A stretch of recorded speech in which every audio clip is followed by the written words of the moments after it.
Hi, and welcome to San Francisco. I'm Captain David with Spinnaker Sailing here at Pier 40. Well, as a new sailor, those red and green things floating around in the water, well, they can be rather confusing. So let's cover some of these navigation aids and give you a better understanding of what they are telling you. And then we'll cover safety equipment and what may be required by the Coast Guard for your boat. The next topic we're going to cover is understanding navigation aids. The most common navigational aids you may have seen already are channel markers. They are either red or green and look like this. Reds are even numbered and greens are odd numbered. These are day boards. They are attached to something that is permanently fixed in place, like a piling or a seawall.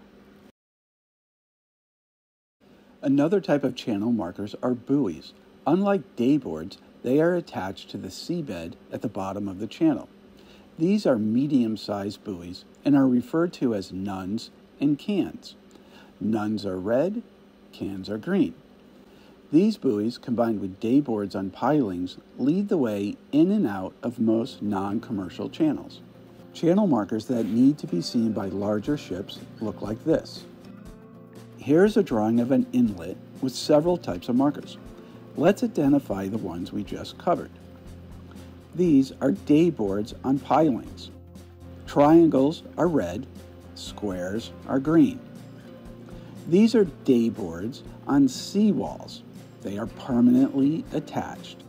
These are nuns and cans, the medium-sized buoys for marking a channel. These are larger channel markers.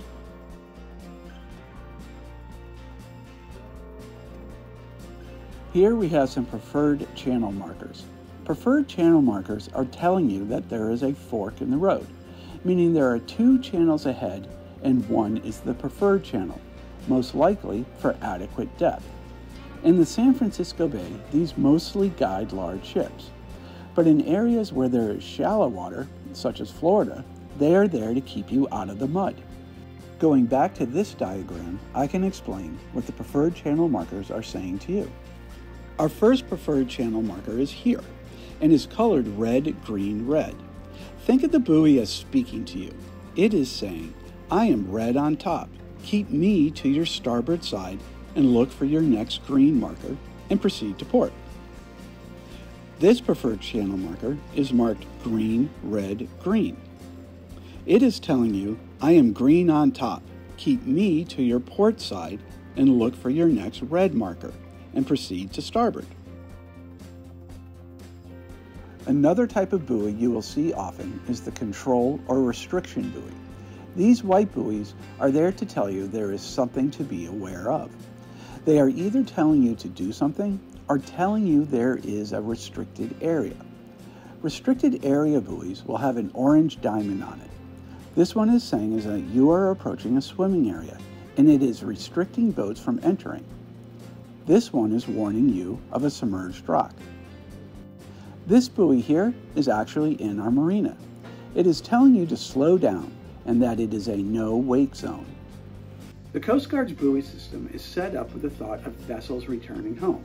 They will guide you to the marina in which you're going to. And I'm sure you've heard the term red right return. Taking a look at this diagram again, the entrance to the channel begins here. The red buoy is on your right. Your vessel should pass between the red and green marks, keeping the red buoy to your starboard side. Red, right, return. Besides channel markers, both paper charts and electronic charts have a lot of symbols on them. A great way to learn about them is using this book called Chart 1. On these two pages, you can see the many symbols for rocks, wrecks, and obstructions. Having the proper safety equipment is important while you are preparing to go sailing. Certain items may be required by the Coast Guard while you are on the water. What is required is often contingent on the length of your boat and what you are using for auxiliary power, meaning if you are a sailboat, do you have an outboard or an inboard diesel? According to the Coast Guard, the Andrews 21 is a sailboat that is between 16 and 26 feet in length with an outboard motor. By that definition, this is what the Coast Guard requires for our boat. Personal flotation devices, or PFDs, a floating throwable Type 4, a fire extinguisher Type B1, visual distress signals such as an orange flag for daytime use, an electronic SOS signal, or a minimum of 3 day-night flares.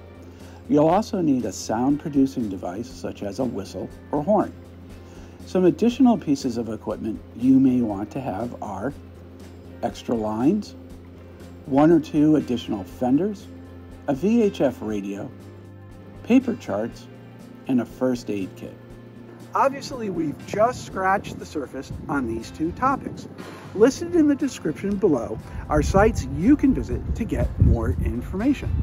Well, I hope you enjoyed this video, and until next time, cheers.